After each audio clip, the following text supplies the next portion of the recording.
Hey guys, so I have the Cheyenne version 4 power supply taken out. It's plugged in already, has the same inputs as its previous version, the RCA for foot pedal and the earphone plug for the machine cord. Here's that plate I was telling you about where you can stick it on to make it like a stand, or it has magnetic backing where you can stick it to any metal surface on the back to stick it to. So right now it's on regular voltage display mode. If you hold down these two buttons, you can adjust the stopwatch, you can turn it off and on.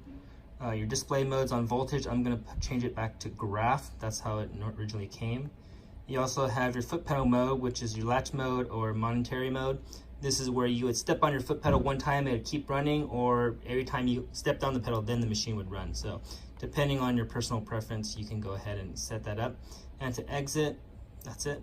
So you got your graph mode here. I can go ahead and change it back to voltage mode,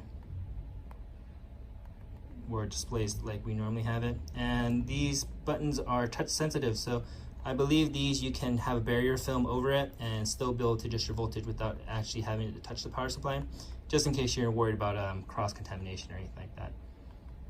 But yeah, it's really compact, really small, you know, fits in the palm of my hand, and my hand is not that big, so just for everybody out there, you know, this is really compact. It's a nice power supply, you know, really basic, gets the job done.